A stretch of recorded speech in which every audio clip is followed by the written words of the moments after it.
Hello everyone, this is Manoj, your German coach. Now, this is my part 2 of the usage and explanation of the verb lassen. So, as we have learned, we have two forms of lassen, which is the Hauptverb and the Hilfsverb.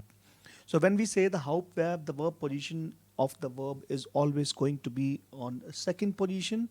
There is no change in the verb, and the Hauptbedeutung lassen in how as main verb is going to be etwas zurücklassen or to let in English.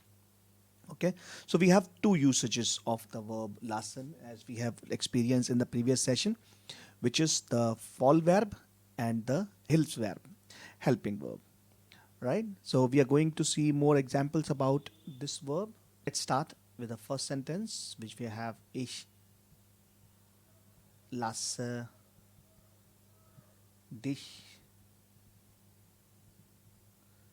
in Ruhe.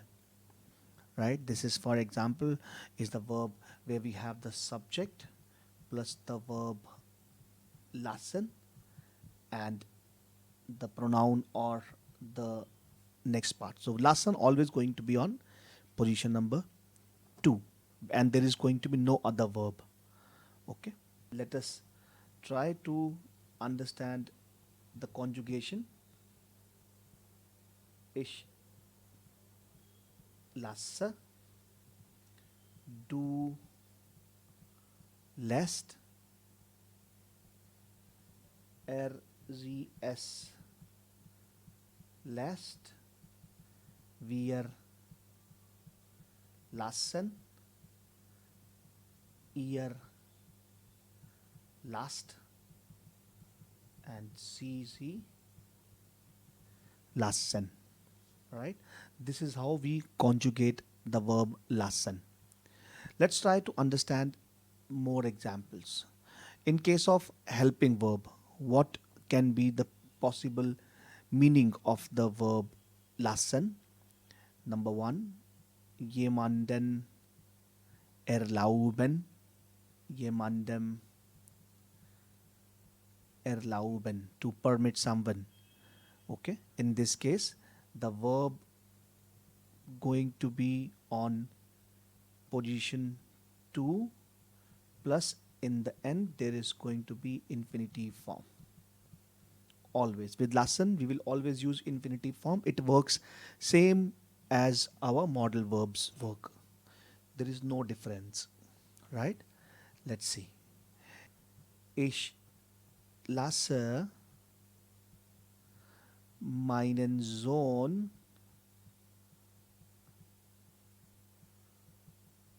nicht alleine gehen. I will not let him go alone. Number 2,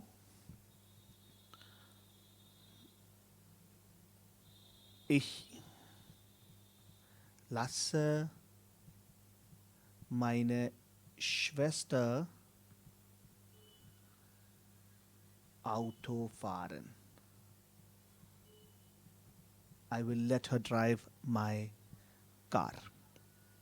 Right? In this way, we do this one. Second, another possibility.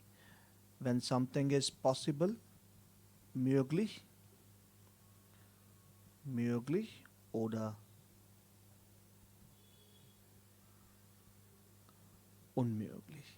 In this case, we use the reflexive, which is sich lassen plus infinitive in the end and no subject. It is basically the passive form. Okay, for example, das Auto lässt sich nicht starten oder reparieren oder stoppen. Okay. Ich Latze mir ein Kleid nähen. Another one.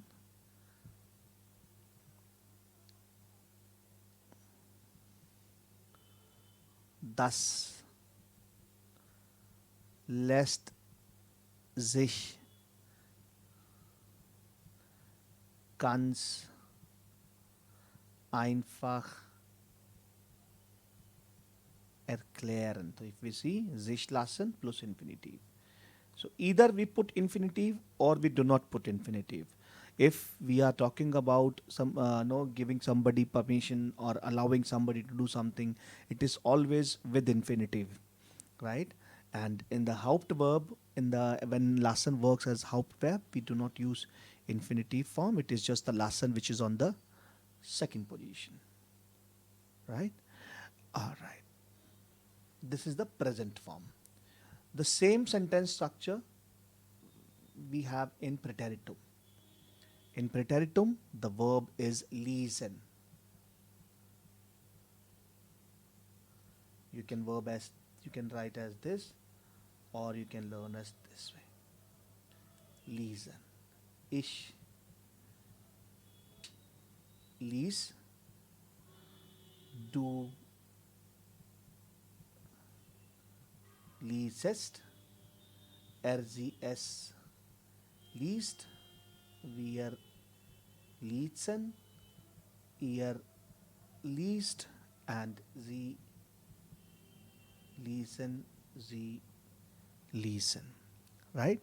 This is how we use the verb lassen. The sentence formation remains same, be it the present tense or the preteritum.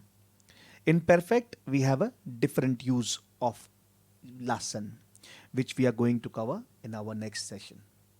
Till then, keep watching and keep learning. Thank you very much.